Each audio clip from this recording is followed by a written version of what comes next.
All right. Well, good to have everybody here today. My name is Zach Taylor. I'm a second-year medical student at ATSU Kirksville College of Osteopathic Medicine. And today with me, we have two awesome speakers. We're going to be talking about the treatment of intractable epilepsy and epilepsy surgery and neurostimulation. So without further ado, let's go ahead and get rolling. Our first speaker is Dr. Eric Geller. He received his BA in biology from Princeton and his medical doctor from Brown University and neurology training at the Harvard Longwood Neurology Program. After completing fellowship in epilepsy and clinical neurophysiology at the Cleveland Clinic Foundation, he served in the epilepsy section and was the director of the intraoperative monitoring program. In 1998, he helped found the Comprehensive Epilepsy Center at Cooperman-Barnabas Medical Center in Livingston, New Jersey, where he is the director of the Adult Comprehensive Epilepsy Program and is of the Clinical Neurophysiology Laboratory. He has been an investigator in multiple clinical epilepsy trials. He has served as a board member for the Family Resource Network of New Jersey and on the New Jersey State Task Force on Epilepsy. His clinical focus is the treatment of epilepsy, especially surgical treatments and neurostimulation. And we also have Liza Gundel. She is the CEO of the Family Resource Network and its affiliate organizations, Autism Family Services of New Jersey, Caregivers of New Jersey, and Epilepsy Services of New Jersey.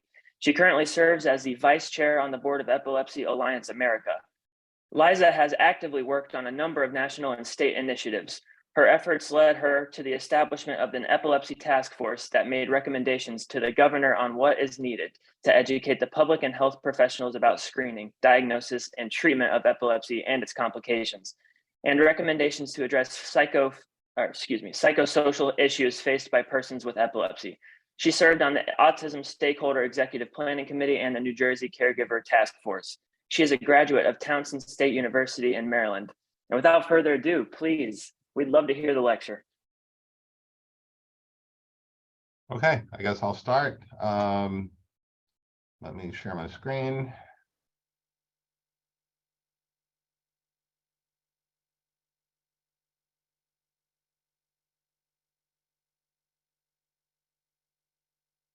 Great, so welcome everybody. I'm very pleased to be here. Thank you for inviting me, Grant and Seth Keller, who's not here, to speak about this topic, which is near and dear to my heart. It's something we do every day here, and I'm really pleased to be able to share information about it so people understand more and are hopefully more eager to think about these options for their treatment.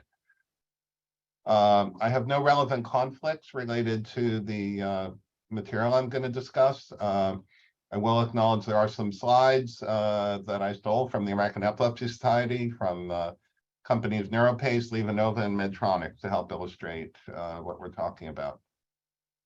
So today what we'll talk about is I want people to understand why people with epilepsy might not achieve full seizure control with medication and when to refer to what's called an epilepsy center. I want people to understand the evaluation process and various treatment options for epilepsy surgery, as well as what are called neurostimulation devices in controlling epilepsy. I'm going to illustrate this with some cases from our practice. And for those of you who are not medical professionals who may be viewing this, I want to introduce some vocabulary and concepts to help you understand better when your physicians start talking this jargon. You'll understand a little better what they're talking about or know what to ask about. So I may use some of these words in the case illustrations that I'm starting with. Don't worry, hold on, and I'll be explaining it all later. I typically start my treatment lectures with this picture. It's a painting done by Vincent van Gogh. You may recognize the style. And it's a painting of his own physician, Dr. Henri Gachet. Towards the end of his life, Vincent was hospitalized several times, and he was diagnosed with epilepsy at the time. In some 20th century historians or medical historians think he had what's called temporal lobe epilepsy. Now that concept wasn't there in the 1880s. And there were really no effective treatments for epilepsy in the 1880s. And you can see from the expression on Dr. Gachet's face, the kind of forlorn expression. And I imagine I would feel like that if I was trying to treat somebody with difficult epilepsy at that time. And I always say I would hope that if Dr. Gachet could hear this talk, he would have a smile on his face at the end, and knowing that we could do more for people now. So I'm going to discuss 3 cases briefly, 3 people who have been through some of these treatments. The first one is a man who was a young adult who had meningitis, a brain infection, at about age 2 months, very young. This left him with a stroke in the left side of the brain that left him with weakness on the right side of the body. He had some delay in obtaining speech, but developed normal speech. Usually speech abilities are on the left side of the brain, but when it's injured so early on, the right side of the brain can pick up that function. He started having seizures at age 3, so a few years later, and then he was very well controlled for years and could go years without a seizure, but they became more frequent and what we call intractable, occurring several times a week. He would have seizures where he was unresponsive, he'd walk around, and then his head would turn off to the right, and he would have a tonic-clonic or convulsive seizure, grand mal seizure. He's left-handed, had normal speech, right hemianopia, that means he cannot see things on the right side of his vision. That's from injury to the brain. And a spastic hemiparesis, or stiffness and weakness on the right side of the body, although he was able to walk independently. He was not wheelchair bound.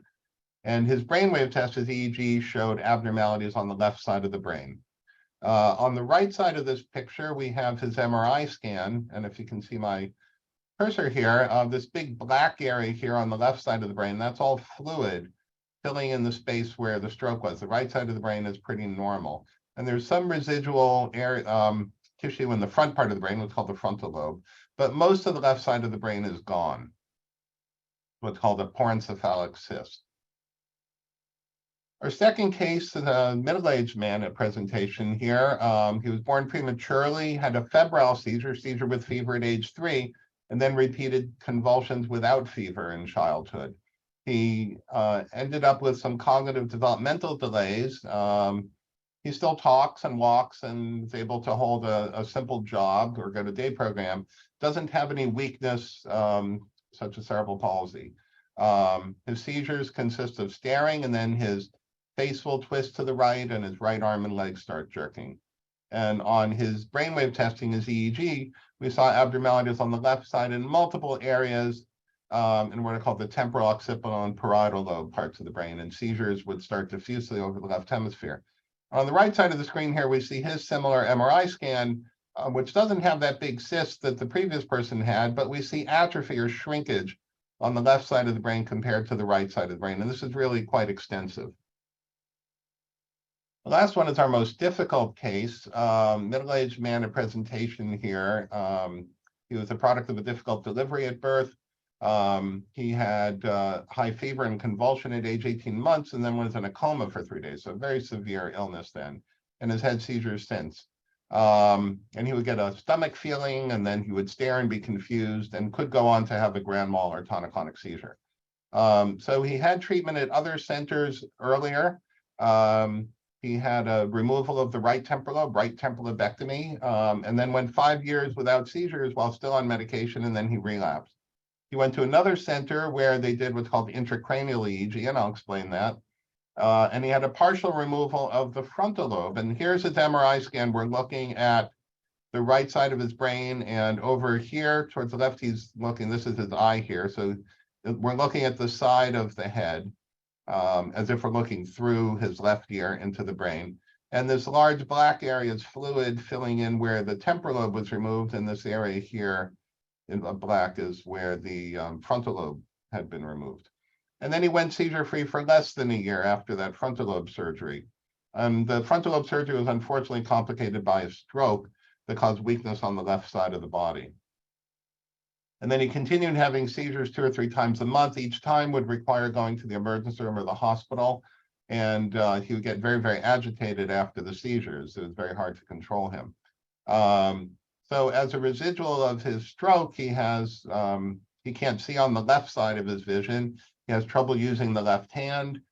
He walks, but he has what's called circumduction. He swings the left leg, normal sensation. He also has multiple other medical problems that complicate issues. And he tried 17 different medications by the time he came to us. And when we did brainwave testing on him, he had abnormalities on the right side of the brain still. even though he'd had surgery there. All right, so we've used those examples. Let's take a step back and talk about what we mean by intractable epilepsy. So epilepsy is a condition where people have seizures spontaneously, and usually medication works. You take a pill every day and it prevents you from having a seizure. However, some people don't have satisfactory control, and satisfactory, the definition of satisfactory varies by individual. For example, somebody who's an airline pilot, if they have one seizure in their lifetime, their career is gone by restriction by the FAA. Somebody who drives a car may still be able to work, but they can't drive any if they're having more than 1 or 2 seizures a year. Somebody who's extremely disabled and maybe nonverbal and wheelchair bound, if they zone out for 10 seconds several times a day, that may be great seizure control for them, and it allows them to go on with their activities. So it really varies. You have to look at what the individual's desires and needs are. Most of the medicines we have are useful for what's called focal or partial epilepsy, seizures coming from one part of the brain. Some of them are what are called broad spectrum, meaning they treat both seizures from part of the brain as well as seizures from the whole brain, what's called generalized. And some drugs have been released specifically for rare conditions such as Dravet syndrome, which is a genetic type of epilepsy, and Lennox-Gastaut syndrome, a condition, both of these typically associated with developmental disabilities and severe seizures. I'm not going to go into much detail. There's a long list of long chemical names here of the seizure medicines that we have, the anti-seizure medicines. And I just want to point out 2 things. Number one, from 1912, when phenobarbital was released and available for seizures, until 1978, we had 10 drugs basically available for epilepsy. And this box shows the 5 major ones: phenobarbital, phenytoin, primidone, carbamazepine, and valproate. These were the 5 major drugs we had. And it wouldn't take very long to try each of those drugs, maybe, each one, and then in a combination. And pretty quickly if things aren't working because you didn't have that much to work with. Since 1993, we had a gap of 15 years from 78 to 93. Since 1993, we've had 21 new drugs released, so double the number we had available before. So now we have a lot of options. So it becomes a real question: how many drugs do you have to try before you decide they're not working and think about something like surgery or neurostimulation? Because we have so many, and really in a lifetime, it would be hard to try each one of these one by one and then in various combinations. So we need to be able to figure out sooner when somebody is not responding to these things. So this slide shows the results of what's really become a landmark study. Originally released in the year 2000. This is from a review article by Kwan and Brody about this in 2002. This slide is from the American Epilepsy Society. So what they did was in the United Kingdom, they took about 470 people, and they're all people who had seizures and may have had 1 or more seizures, but were never treated for seizures previously. And they tried them each on a drug, and they looked to see how well they did. So of the first drug that was tried, about 45% were able to stop having seizures. Then they tried a second single drug, what's called monotherapy, a single drug at a time, and they were able to get another 15% or so. They get up into the 60s. And then as you go to the third drug, or adding 2 drugs together, or 4 or more drug manipulations, you start really getting diminishing returns. And so what this has shown us is that once you've tried a couple of drugs or 2 drugs on a combination, you really know if you're going to get control of medication or not, and you really need to start thinking about other options.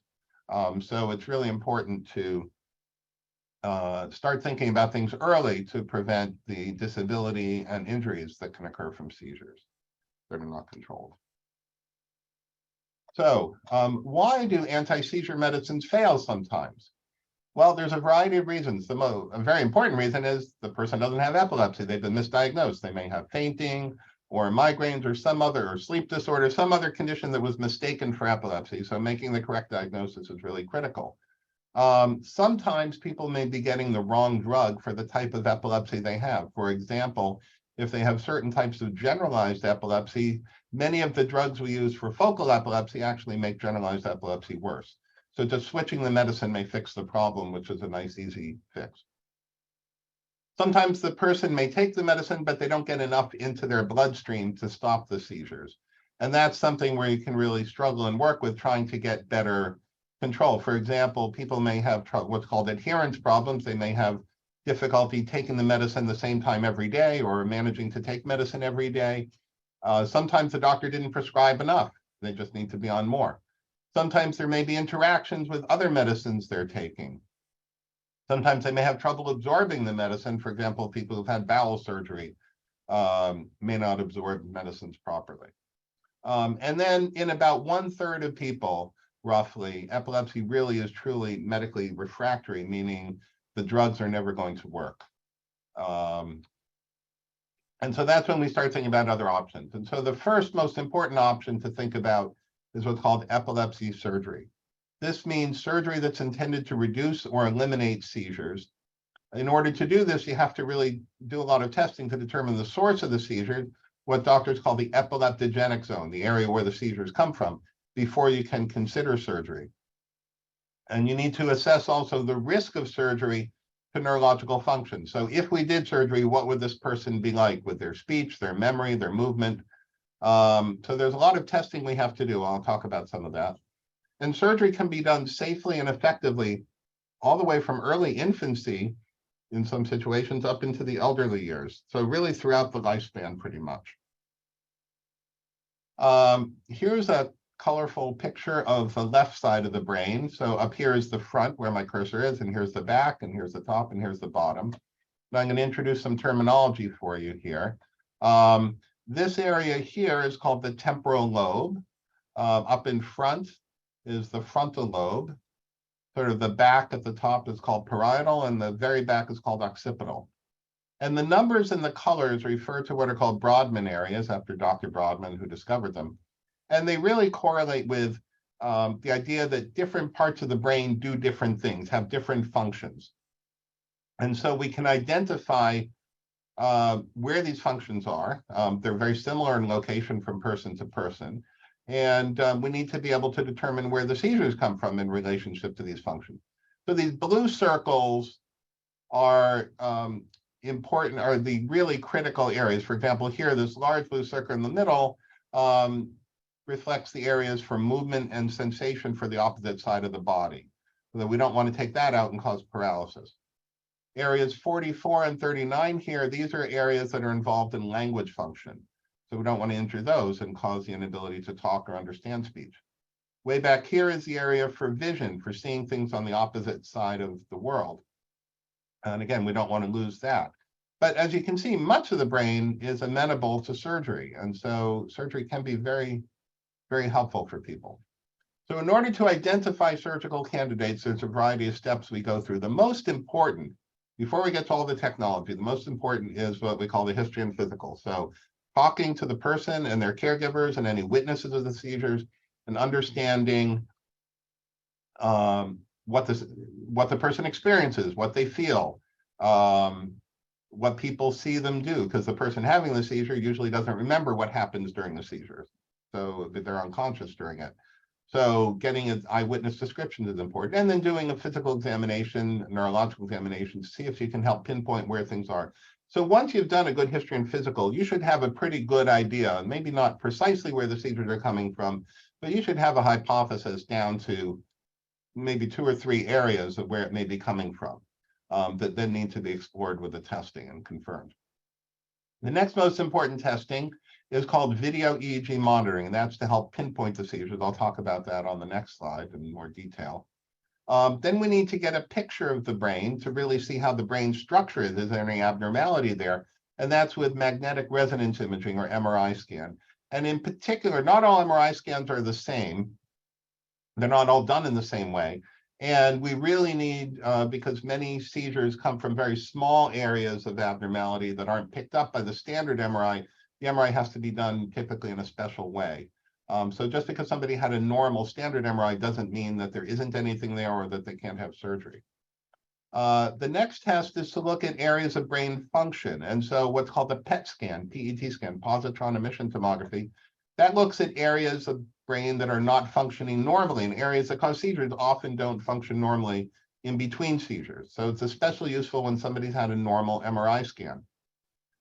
We do what's called neuropsychological testing, paper and pencil testing, that lasts several hours to test your memory, your language, your vision, a whole variety of things to see how well different parts of the brain are working. And there's not a pass or fail on it. It's really to help us understand what your strengths and weaknesses are, so that we can determine if there is any risk to doing surgery in a particular area. Sometimes, not always, but sometimes we'll do what is called the WADA test, W-A-D-A, after Dr. WADA, who invented it. And that is a test where we put a catheter, a little tube, into the artery that goes up into the brain on each side, one at a time, and we inject a short-acting anesthetic to shut down half the brain and look to see what the awake side of the brain can do. So that allows us to tell which side of the brain the speech abilities are on, and it allows us to test the memory function on each side of the brain separately. Tests that are done less commonly, there's what's called a MEG, a magnetoencephalogram. That's done in between seizures, and it looks at the electrical activity of the brain in a different way than the standard EEG. We can see activity deeper down than the wires that we put on the scalp. And it also helps us map that activity onto the person's own MRI scan.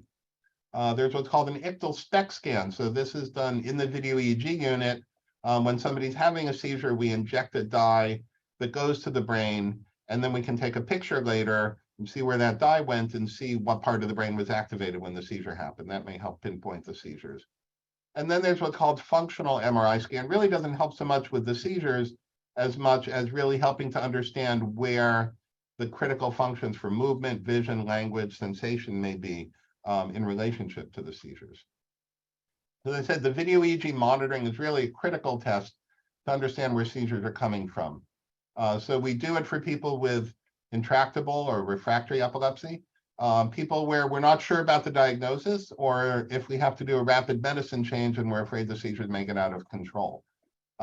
It's an inpatient stay. You're in the hospital. Average in adults is about 5 to 7 days, and kids who have more frequent seizures, it may be 3 days or less.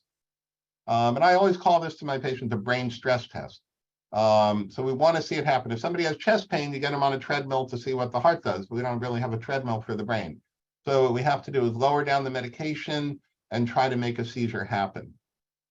And there are several outcomes from this kind of testing. One is we may end up changing medication and getting good benefit that way. We may change the diagnosis, either from one type of epilepsy to another, or discover if somebody doesn't have epilepsy, as I mentioned, and determine if they're a candidate for epilepsy surgery or not.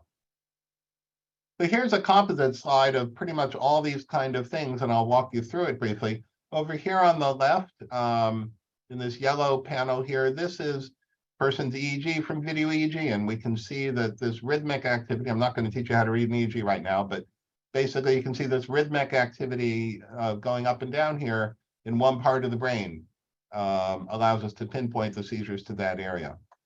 These two panels are an MRI scan. The person is looking out towards us. This is their right ear, this is their left ear over here. And this part of the brain is called the temporal lobe on each side. And this little part deep down is called the hippocampus. And it's a very common spot for seizures to happen. And you can see very clearly on this side, it's much larger than it is on this side. And then on what's called the flare sequence, see it's much brighter white. And that indicates that there's an abnormality in this area. And this person actually had surgery back in 1999 and has not had seizures since then, has done extremely well. Over here in this panel, we have the magnetoencephalogram or MEG test. And so this allowed us to pinpoint the very broad, the regular EEG showed activity very broadly over the head on the left side, but this allowed us to pinpoint it to a more restricted area in the frontal lobe part of the brain that's colored, and this is the person's own MRI scan. And then this little rubber ducky here, this is one of the items we use in the WADA test when we're testing memory function. We show a variety of pictures and objects to somebody to remember, and then check them 10 minutes later to see if they remember these things. So there are two basic categories of surgeries we can do for epilepsy. One is called the single stage surgery, and that's a case where we have a clear target and surgical plan, and we know what we're going to go in and do. And before we go to the operating room. And this can be done as called open surgery, where there's an opening made in the skull, what's called a craniotomy. Or sometimes it can be done with a laser technique where they make a small opening and insert a laser into the brain, and inside an MRI scanner can damage part of the brain to stop the seizures. And this has this kind of single stage surgery, because we have a lot of clear abnormalities that line up. This has the highest chance of success in stopping seizures and tends to have lower risk. Somebody may spend a few days in the hospital, then go home. Recovery time is over a couple of weeks typically. For more complicated cases, when we're not quite sure where the seizures are coming from, or we think they may be coming from one or two spots or more, or we're concerned they may be coming from a critical function area, we do what's called a two-stage surgery, or intracranial EEG, where the surgeon, the first stage, the surgeon will implant EEG wires inside the head. And this can be done with a variety of techniques, what are called grids and strips. Here's an example of a little plastic sheet, and each little circle is an EEG wire that records the electrical activity from a very small part of the brain. There are also what are called depth electrodes, and this is commonly done now with what's called stereo EEG, where instead of making a big opening in the skull, they make tiny little holes to insert the wires. This also allows us to map the critical brain function, so we can give electrical pulses to each one of these wires in turn and see what that part of the brain does. So the hospital stay is longer than the single stage surgery. It can be 1 or 2 weeks or more. And because you're in bed longer and in the hospital longer, there's a higher risk of bleeding in the brain, infection, or deep vein thrombosis, blood clot in the leg, DVT. Here's a little cartoon of one of our patients of an intracranial EEG that they had, and this was what's called a grid, an 8x8 sheet with these electrodes, and these little lightning bolts are where the seizure came from, and then the yellow contacts are where his language function was when we mapped it out. The red contacts are movement for the tongue or the face, and the blue contacts are sensation on the tongue or the hand here. And so what we're able to do is then tell the surgeon, okay, you can operate like right here, right along this line. And we're able to take out the seizure area, sparing his critical functions with excellent success in stopping the seizures. So let's break down surgeries into different kinds of techniques and different situations that we experience. So the one that's most commonly done and the one that is the most successful is what's called a lesionectomy, or sometimes lobectomy. And what these terms mean, if there's a lesion, if there's an abnormality we see on the MRI scan, that we can go after and just take out that restricted area. Lobectomy refers to taking out part or all of one of those lobes of the brain that I talked about, the frontal, temporal, parietal, occipital. And these can occur in a variety of situations. Some examples would be somebody with a brain tumor. Often when somebody has epilepsy for a long time, it's what's called a low grade or a benign brain tumor, but it's something that's clearly visible on MRI and can be taken out. A common condition associated with developmental disabilities is tuberous sclerosis, a genetic condition where there are growths in the brain that can cause seizures. Mesial temporal sclerosis, which is scar tissue in the temporal lobe part of the brain that has in the past was the most common cause of surgical epilepsy. Vascular lesions, abnormalities in the blood vessels. So what's called an arteriovenous malformation, where the arteries and the veins connect directly, and those commonly bleed and cause seizures, or what's called a cavernous angioma, much less risk of bleeding, but they do cause seizures. There can be developmental malformations of the brain, people where parts of the brain didn't develop properly before they were born. And terms that sometimes get associated with this are cortical dysplasia, polymicrogyria, or heterotopia. You may hear these terms in relationship to seizures. Head trauma can be a common cause of seizures from part of the brain that may respond to surgery. And then stroke, particularly in childhood or right after birth, or even before birth, can cause epilepsy that can respond to surgery. So in the past, seizures from the temporal lobe were actually much more common, and that was the most common type of surgery done. You'd think, after many, many decades of doing this, there would actually be some really good information, but it wasn't until about 2001, this publication from Canada by Sam Weeb and his colleagues looked at a randomized control trial. So when we talk about a randomized control trial, we mean we take a group of people who have a similar condition and would be treated in a similar way, and half of them get the treatment and half of them don't get the treatment. And we look to compare how they do. And in a medication trial, it's easy to give them a dummy pill, what's called a placebo. People are comparable that way. However, when you're doing surgery, you can't really give a dummy pill. So what they did they took 80 patients who presented to their clinic and looked like they had seizures from the temporal lobe, and 40 of them were evaluated and treated within a month, basically immediately. Because of funding issues in the National Health Service in Canada, usually if you came in with temporal lobe epilepsy to the clinic, it would take a year before you would start getting your testing.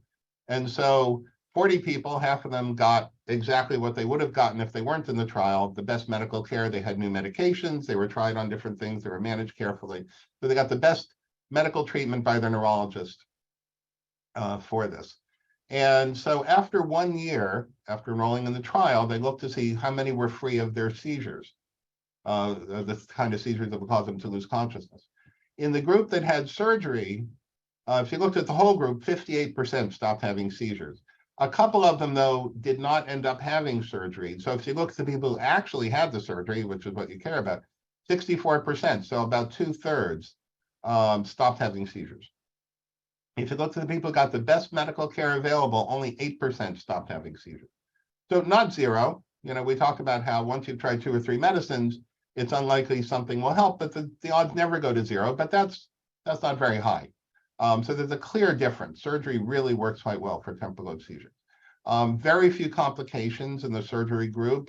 In the medical group, 1 person died. Nobody died in the surgical group. So just an indicator that seizures are dangerous and can cause people to pass away.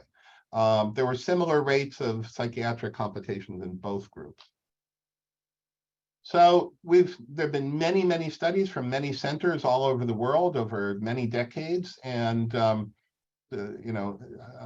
just to kind of lump together some of these numbers. So if you do surgery with what's called a resection, taking out part of the brain, if you do it in the temporal lobe part of the brain, about 60 to 80% initially will be free of seizures, get good seizure control.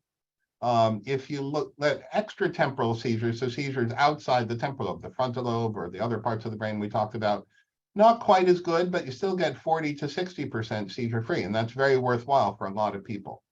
And of the remainder, most people have a big reduction in their seizures. However, sometimes seizures may relapse, usually within the first 5 years after surgery. So if you get out to 10 years, the seizure freedom rate has declined to about 50% or less. But once you get to 10 years, if you're still seizure free, you're probably going to stay seizure free.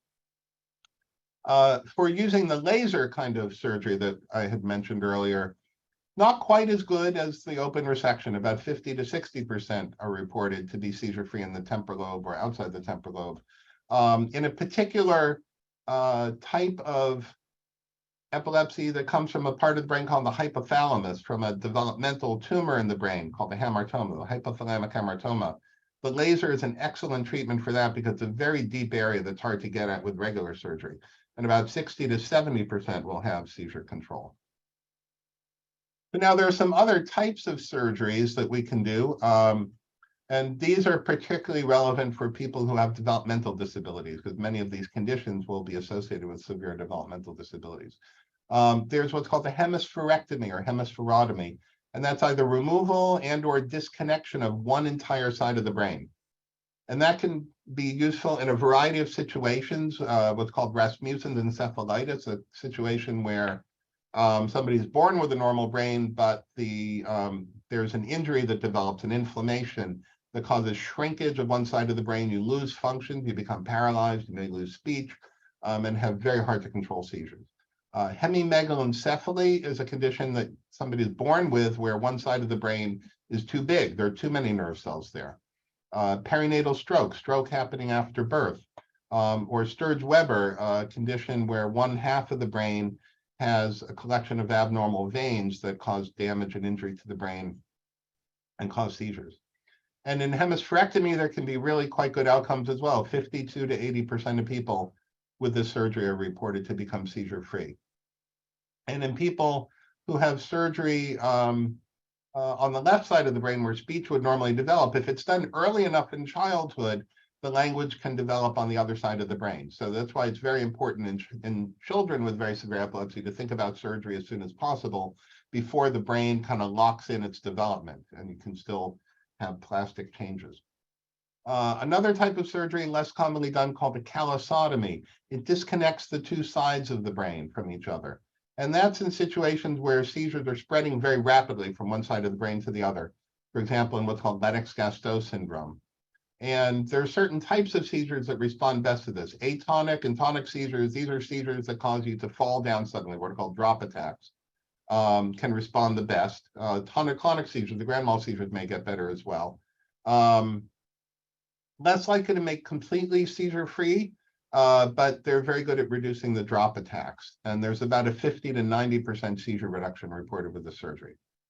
And then a much less commonly done surgery called multiple subpial transection, where the brain, no part of the brain is removed, but an area of the brain where the seizures are coming from, which typically has a very critical function like language, is disconnected. There are little slices made in the surface of the brain that allow the deeper connections to be preserved in the brain, and that can disrupt the spread of seizures across the surface of the brain. And in particular, there's a condition called Landau-Kleffner, where a child develops seizures. Usually the seizures aren't that hard to control, but there's a very abnormal EEG constantly and they lose their speech abilities. And this is usually what's considered a palliative surgery, meaning it's unlikely to cure, but may really improve things. Everything has risks, of course, and people, my patients are often worried and ask about what are the risks of these things. There's several different kinds of risks. There are predictable risks to the neurological function. So these we can predict before surgery, which is why we do the neuropsychological testing, the WADA test, and so forth. Surgery on the temporal lobe can potentially affect short-term memory, language functions, mood. Surgery on the frontal lobe in particular may affect language on the left side of the brain, cognitive functions in other ways, as well as personality. So we really want to determine, is this a safe thing to do for somebody? Again, areas where the seizures come from usually are not working as well as they should to start with. So taking it out usually doesn't cause loss of function. The callosotomy can cause what's called disconnection syndrome. So there's trouble with normal information flowing from one side of the brain to the other and coordinating that information. And then there are the risks of any kind of surgery anytime you cut the skin. So there can be infection, there can be bleeding in the brain, there can be stroke because of injury to the blood vessel in the brain during surgery. Each of these can occur about several percent of the time. I'm talking 1, 2, 3%. And then when you look at these risks, a lot of people say to me, well, you know, I'm worried that if I do surgery, something bad will happen to me. But really, you can't just look at surgery in isolation. You have to look at what if you don't do surgery and you continue having seizures, particularly tonic-clonic or grand mal seizures. There's a significant, I'm going to speak at the end about the risk of sudden death in epilepsy and how these treatments can reduce that risk. Let's switch gears now, and we'll talk about what's called neuromodulation or neurostimulation. And these are techniques that will change the activity of the nerve cells without permanently removing or injuring the brain. And these have much lower risk of any new neurological deficits or problems compared to what surgery would be. These are adjustable and you can tailor the treatment to the individual, both where you place the treatment as well as the settings of the stimulator. Really much lower risk to other organs than medication. Pill is very convenient. You take a pill, it takes 5 seconds to go on with your day. But that chemical circulates through your bloodstream to every single cell in your body, which is why sometimes people have allergic skin rashes, liver problems, kidney problems, blood cell problems, interactions with other medicines they need to take. So stimulation doesn't cause any of those things. Sometimes people have a hard time kind of putting neuromodulation, neurostimulation into their brain set of what, you know, what box is this in? It's not a medication because you're seeing a surgeon. However, it's not really a surgery in that you're not taking anything out, but there are relatively minor surgical risks. So some examples you may have heard of: spinal cord stimulation for pain or spasticity, TENS units that many people use, just electrical stimulation on the outside of the skin to help pain, deep brain stimulation for Parkinson's. So there's a variety of parts of the body that can be treated this way. And there are 3 FDA-approved devices for neurostimulation right now. There are other ones, of course, in experimental trials, but these are what are available to prescribe currently. And I'll talk about each of these. The vagus nerve stimulator, or VNS, from the company LivaNova, originally called Cyberonics. There's responsive neurostimulation from a company called Neuropace. And then there's anterior thalamus deep brain stimulation from a company called Medtronic. And so let's start with vagus nerve stimulation. So here's a little picture from one of their slides that I have. So this is a pacemaker here. It's in the left side of the chest like a heart pacemaker. It's under the skin, you don't see it. And the wire comes up under the skin and then loops around a nerve that comes out of the bottom of the brain called the vagus nerve that comes down into the chest. And you can see here the little loops around the nerve that the surgeon puts. This was originally developed from animal studies in 1985. Within 3 years, got into human trials because it was so effective in the animal studies, and then FDA approval in less than 10 years in 1997. So for such an innovative therapy, it's pretty remarkable they got approval that quickly. And it's approved originally for 18 and up, now for down to age 4 and older in people who have refractory partial or focal epilepsy. The surgery to do it takes about an hour under anesthesia, and you go home the same day. So here's a little picture of the system. This is what the current device looks like. So it's about maybe 2 inches across and an inch up and down. And then this is what the doctor uses to adjust it. This is called the wand. It's a little radio transmitter that we just hold over the chest. And then this is the programmer tablet computer, and I can put in the settings that I want and program it into the device. This is a magnet. So people who have this get a magnet they can wear on a wristband or carry around. And so there are several ways this thing will work. So one is the stimulation is typically on we start with 30 seconds on, 5 minutes off. So each 30-second cycle lasts for several minutes. That's why it comes on and off. The effects of that may build up over months or years, though. So if you look at how people do 6 months, a year, 2 years out, they get better and better over time. So there are long-term changes in the brain that occur from the stimulation. Also, the device, because it's sitting near the heart, it's easy to pick up the heartbeat signal. And many people, when they have bigger seizures or grand mal seizures, the heart rate goes faster. So we can pick it up, and if it sees the heart rate going faster quickly, it will give extra stimulation immediately right there. And then the magnet allows the person or a caregiver to just swipe over the chest through the clothing if the person is having a seizure, if they're feeling an aura, and that will flip a switch to turn on a higher setting right at that moment to try to stop the seizure. Many people find they can shorten or stop their seizure. And so there's a lot of different settings on this. So it's not just you get a vagus nerve stimulator and that's what you got. So, it's like you have an oven and you cook food, but you put it at the right temperature, you put on the broiler, there's different ways you can set it. So it's really important for the doctor to work with the person in finding the most effective settings. These are the results from the original clinical trials. And if you look at 3 months, the yellow is a year, red is 2 years, green is 3 years. And this is the percentage of people who had at least a 50% reduction in their seizures compared to before they entered the trial. The 50% reduction is what's called the responder rate. It's a very common measure in epilepsy trials to determine is something effective. And so you can see that over time, things do get better.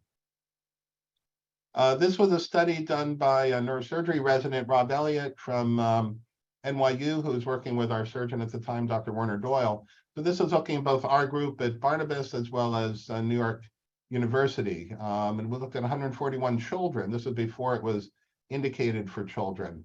And we found that actually we're getting quite good results. About 30% of our patients, over 30%, had an 80 to 100% reduction in seizures.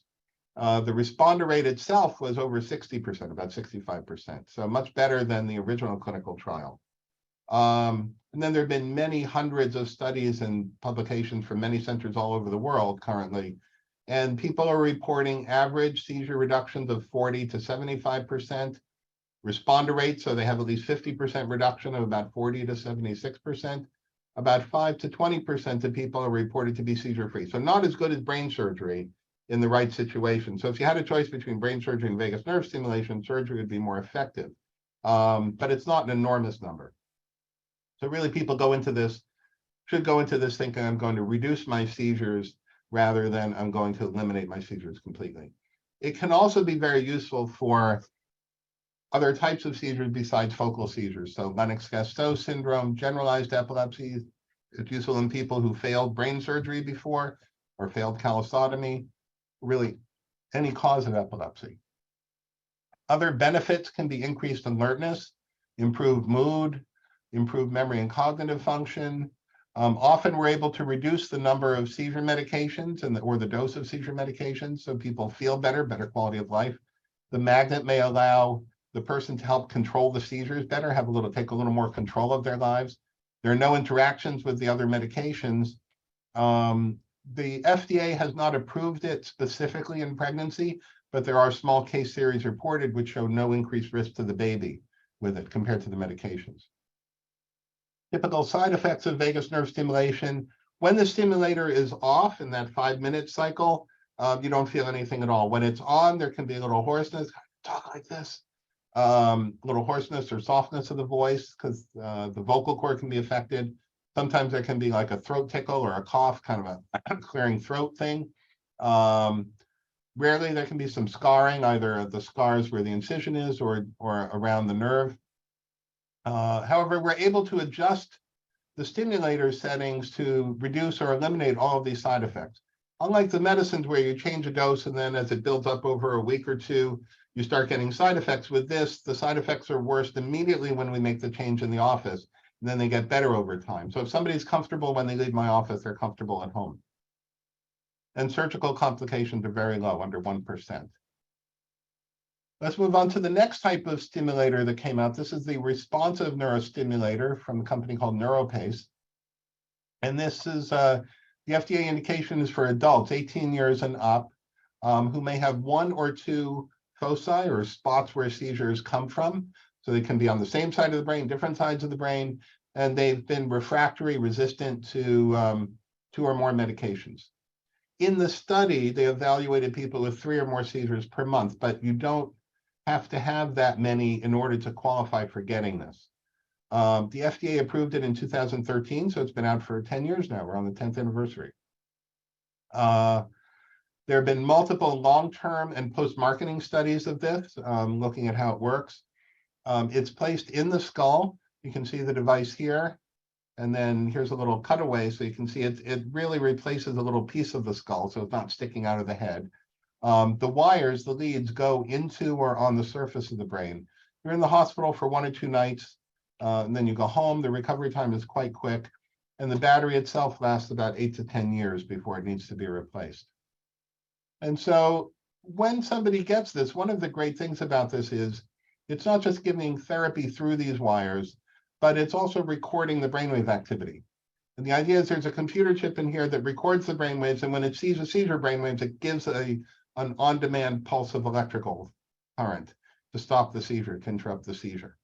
And so when the person gets this, they go home with their own little wand and a little laptop computer, and every day they can, or every week, they can upload the information and then send it through the internet. And then that goes into a website where I can look at it, and then I can tell how they're doing. And it also allows me to modify and adjust the settings so we pick up the seizures more accurately as quickly as possible. Here's an example from one of my publications from somebody who was sitting in my office, and I was just recording. I was using the wand over their head and just talking to them, recording their brainwaves. And while we were doing that, she said, "I'm having my aura, my warning of the seizure." And then after a few seconds, she said, "It's gone." And what you can see here where this arrow is, that's when she said, "I'm having my aura."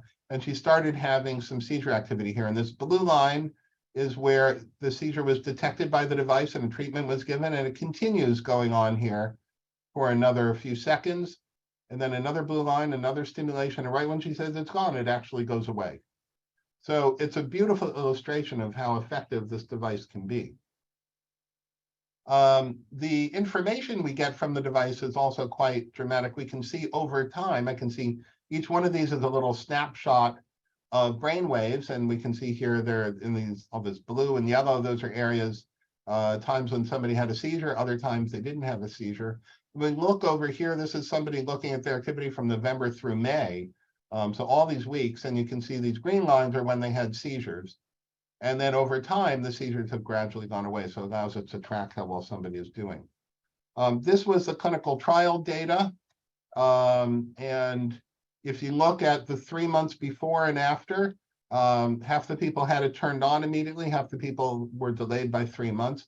And you can see actually that things get better and better over time. So month 3, 4, and 5, the seizures go down. And the people who didn't have the stimulation turn on, their seizures originally went down. It's called the implant effect. It very commonly happens with these stimulators.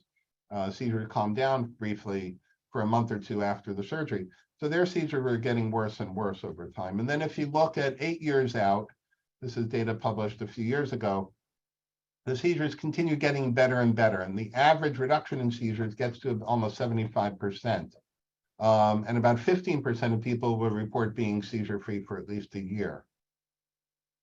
There are no adverse events in terms of memory or language. In fact, there are some improvements when you test people before and after the implant.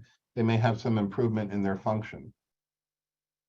And then there's been long-term safety studies. The 256 people in the original clinical trials have been followed for many years now. There's about a 3.5%, 3.7% chance of infection each time the stimulator is put in or the battery is replaced. Typically, these are minor infections just in the skin and go away with antibiotics. Rarely, if it gets onto the device has to be removed. And the risk of infection doesn't go up just from doing more replacements. It stays the same.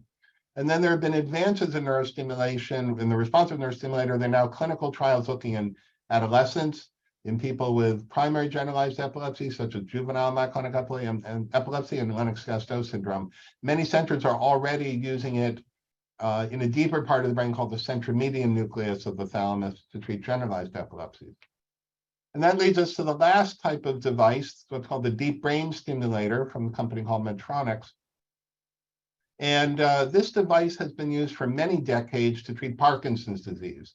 And a variety of structures have been tried with this kind of stimulation in different parts of the brain, in what's called the thalamus, in the cerebellum, in the hippocampus. These are all different parts of the brain.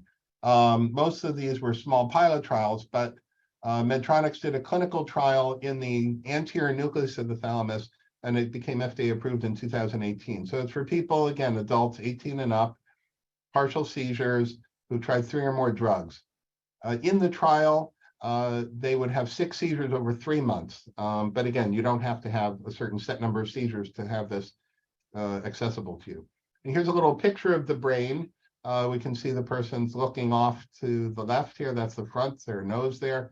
And these little black circles are the contacts in the deep part of the brain called the thalamus. Here's a picture from Medtronic to show the pacemaker in the chest with the wires that run under the skin, the small hole in the skull that allows the surgeon to implant the wires deep into the brain. And basically, they had very similar results to the responsive neurostimulator. So over about 6 to 7 years, they achieved their best results, improved over time, and about 70 to 75% reduction in seizures.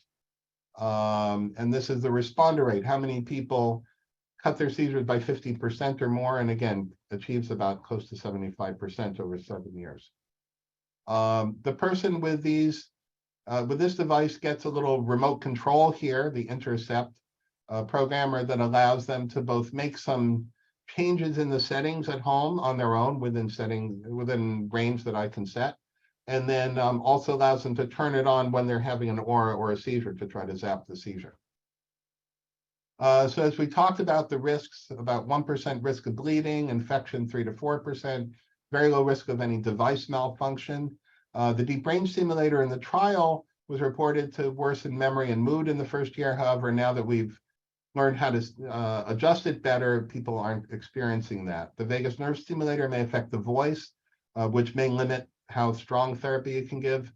And the deep brain stimulator as well, people may feel some tingling or stimulation at the site in the chest where the generator is. So overall stimulation has a lot of similarities between these devices. There's no removal of tissue, the function is preserved. There are no side effects on other organs. It's adjustable. You really need to actively manage it. The doctor has to be changing the settings to find the most effective settings. You can't just set it and forget it. The efficacy improves over time, and it can really take from 2 to 6 years to see the full benefit. So if people come back to me after 6 months and say, I don't think it's working, we really have to give it more time. It doesn't prevent using other anti-seizure medicines, using a ketogenic diet or Atkins diet, doing brain surgery later if that turns out to be a good option, or using other devices. About 25 to 30% of the people in the trials for the responsive nerve stimulator and deep brain stimulator already had a vagus nerve stimulator. And the battery needs to be replaced after 5 to 10 years, and it's a simpler procedure with less risk. So how do you decide what you're going to use for somebody? So for somebody, again, you really have to work with your doctor in determining what kind of seizure problem there is and what the best options may be. But if you can identify 1 or 2 regions very clearly, especially if they're in critical function areas, the responsive nerve stimulator may be best. If it's more than 1 region or hard to pinpoint, but predominantly in the front or temporal lobe parts of the brain, the deep brain stimulator may be most effective. If it's in multiple regions of the brain, anywhere in the brain, or generalized epilepsy, you can't figure out where it's coming from, the vagus nerve stimulator can be a good option. And then there are emerging indications, as I said, for the responsive nerve stimulator in the thalamus. And let me just mention, as I opened the discussion earlier, epilepsy itself is not a benign thing, and seizures can cause injury and even cause death, unfortunately. And if you look at people who have epilepsy severe enough to be considered for epilepsy surgery, the rate of death, if you look at 1,000 patient years, that means if you looked at 1,000 people for a whole year, what would happen? Between about 6 and 9 people in that 1,000, almost 1%, may pass away because of the epilepsy. If you have successful surgery to remove part of the brain and stop the seizures, that risk goes down to about 2 per 1,000, mostly if you're seizure-free. And then each of the stimulator devices all has a very similar reduction to about 2 to 3 per 1,000, even if people aren't seizure-free. So it's not just controlling the seizures, but it may be being able to deliver reliable chronic therapy is helpful. So let me wrap up just by giving you the end results on what happened to each of the people I introduced you to before. In the first case, that person with the large cyst in the left hemisphere, he underwent the hemispherectomy surgery on the left side. He was able to come off medications after 2 years, and after 18 years, he remains completely free of seizures off medicine.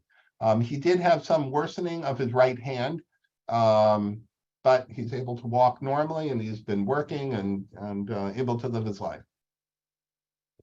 In the second case, the person with seizures from multiple areas on the left side of the brain, we weren't really able to consider surgery because of the diffuse nature of both the MRI and the EEG abnormalities.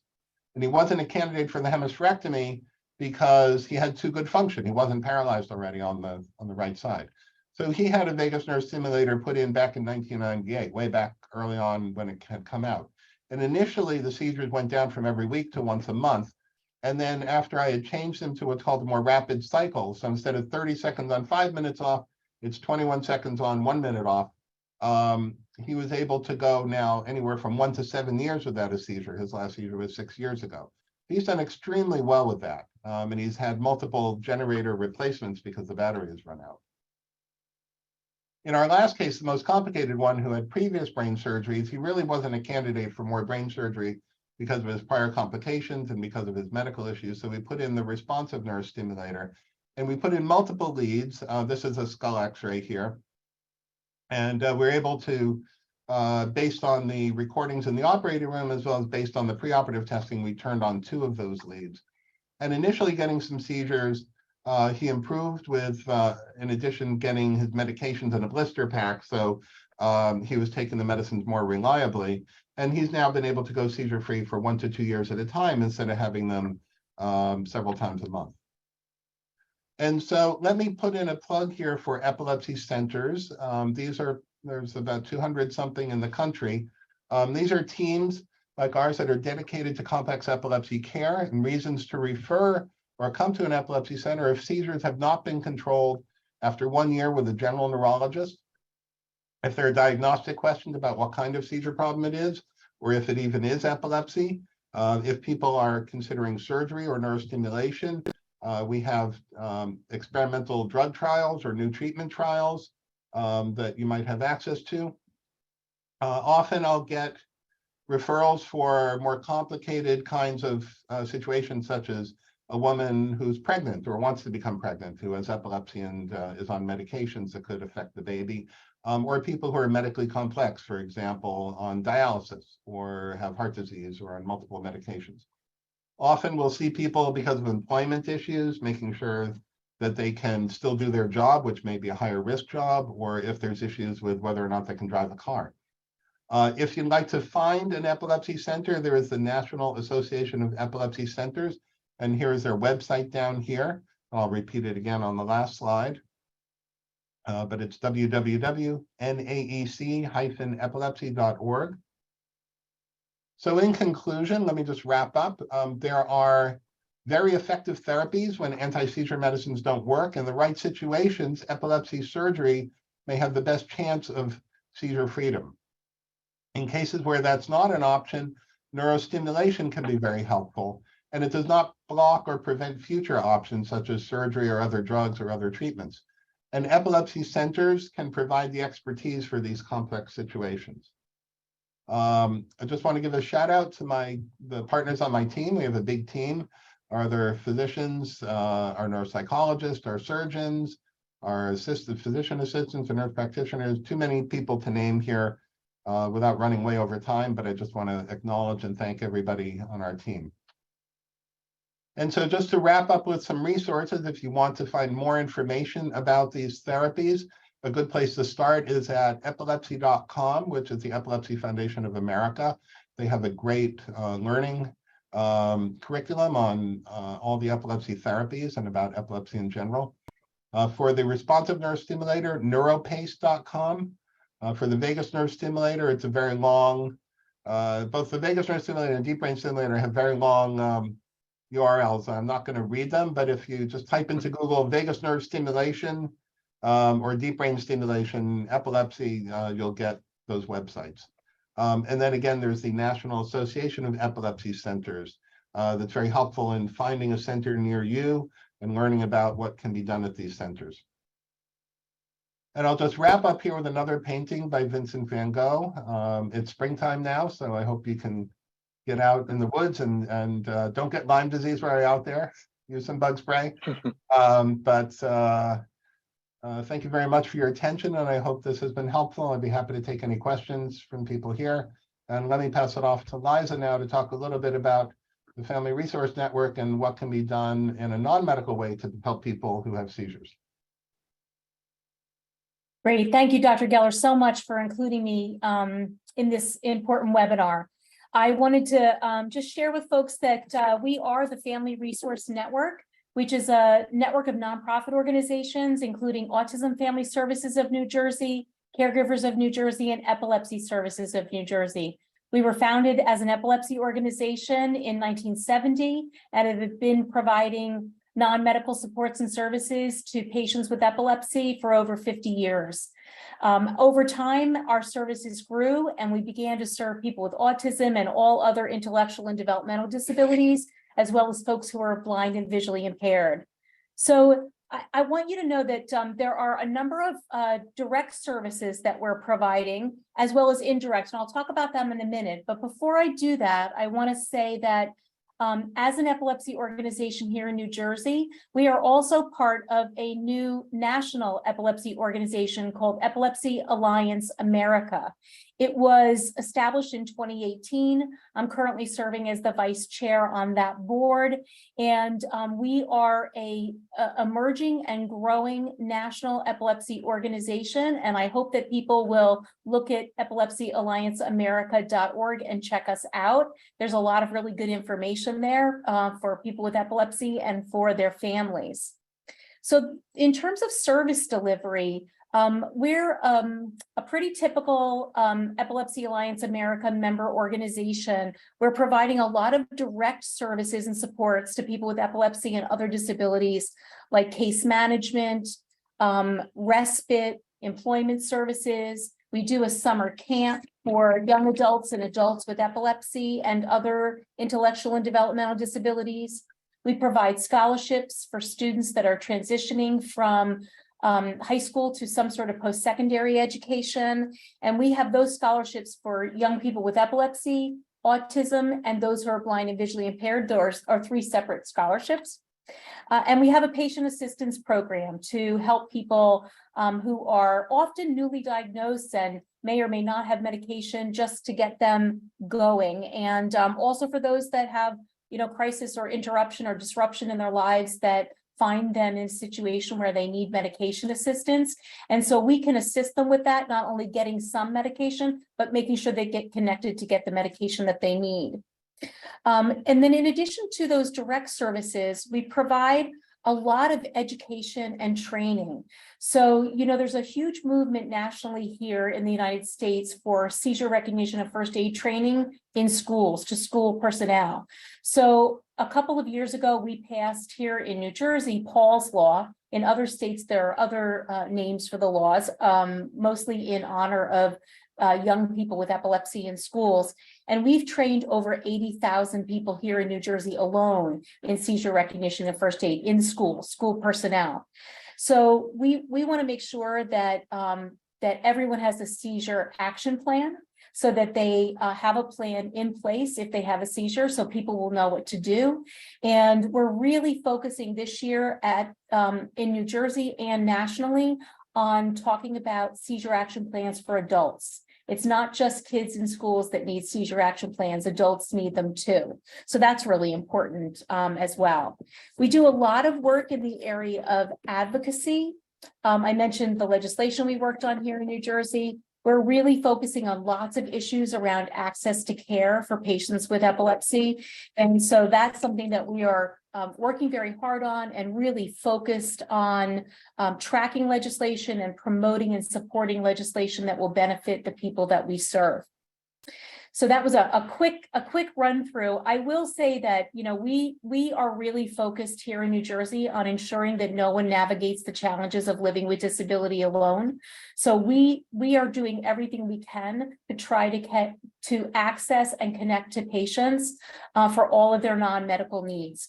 The last service that I'll talk about is what we're referring to as our medical liaison network. So we're partnering with epilepsy practices here in New Jersey to provide a QR code to patients after they've seen their physician. They can access a online scheduling tool to meet with our staff who are English speaking or Spanish speaking at a time that works for them, to be able to talk through, educate, learn about their epilepsy and the services and supports that they need.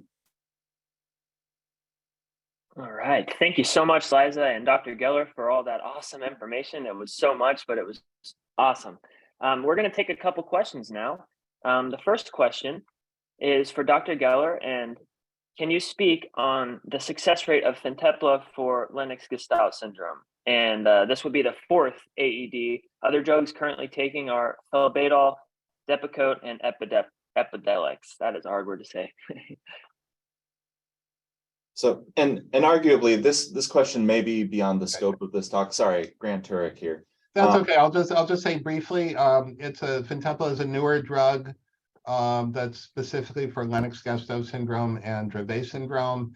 As I mentioned earlier, some drugs are just for these rare syndromes. And it has shown some significant success, and it's definitely worth trying. It seems to be better than a lot of the other seizure medicines. So it is worth a shot. I can't offhand give you the exact results of the clinical trials the way I did for that. Next, Zachary. All right. How can you help to have this procedure for inpatient EEG and seizure care approved through insurance companies?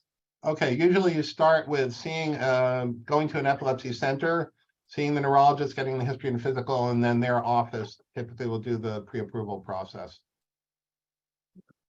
All right, thank you. The third question is, do all the devices indicate the remaining battery life so they can be replaced before the battery fails?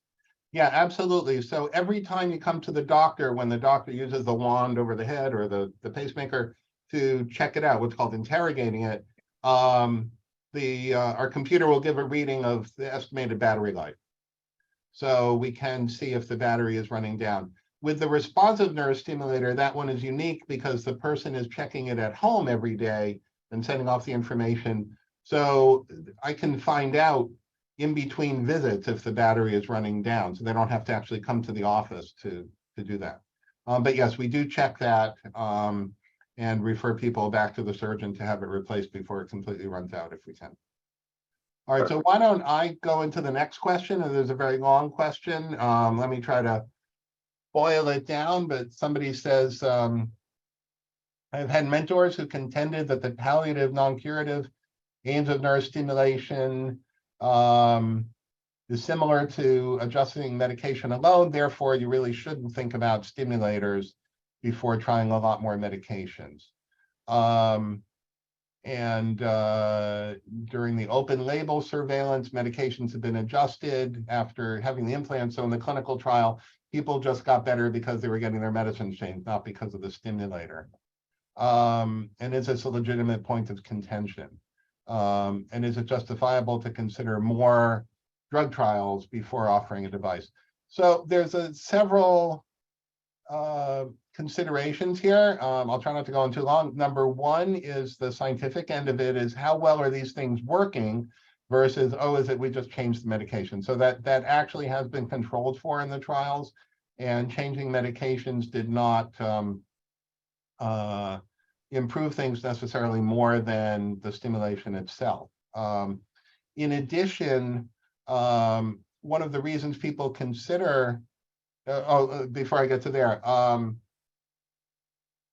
another thing to look at is eventually the battery runs down. Sometimes people feel it hasn't done that much for them. So rather than just taking it out, if they don't like it, what I do is I shut it off, and then we wait for at least 6 months to see what happens. And many times you'll see, even if you think it wasn't doing that much, the seizures get worse over the next few months. And then you turn it back on and the seizures get better. So that really tells you the stimulation was helping. Another point is with the responsive neurostimulator, as I showed in that slide, with the person who was sitting right in front of me, I can see that the stimulator works.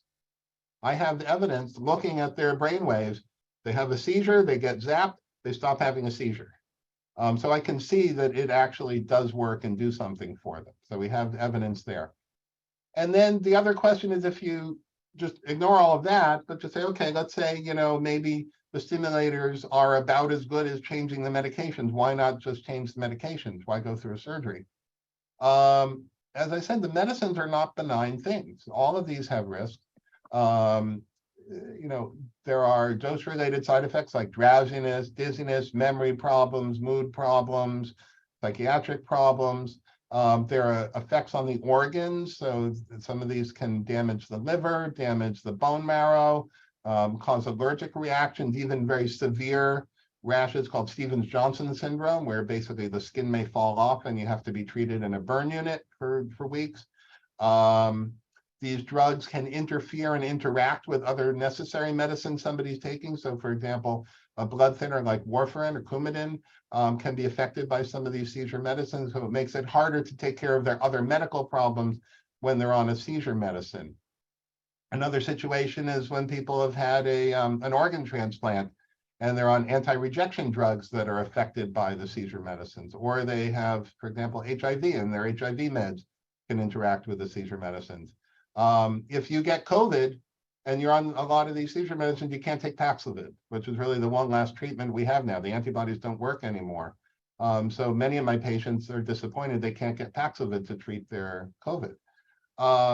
So there are a lot of reasons somebody may go into the device, not just, as I said, to completely eliminate seizures, but they may improve quality of life significantly over what the medicines are offering them. So hopefully that answers that question. It's something we argue about at our national meetings over many hours with a lot of people, but really the key thing is the doctor and the patient need to sit down and figure out how the seizures are affecting the person, come up with what their goals for therapy are, what's going to improve their quality of life best, and figure out what therapies will get them there. All right. Thank you so much, Okay. Dr. Geller and Liza. That was such an awesome presentation. And Dr. Turk, do you want to mention the next webinar time or? Yes, so thank you everybody for joining, and thank you, Liza and Dr. Geller. I do want to say that, this webinar is part of a series where we're looking at epilepsy in the IDD population. And the next webinar will be April 17th at noon, and it's going to be given by Dr. Lawrence Brown based on the topic of transitioning care in those individuals. So I look forward to seeing you then, and have a wonderful day. Thanks so much, Thank everybody. you. Bye-bye.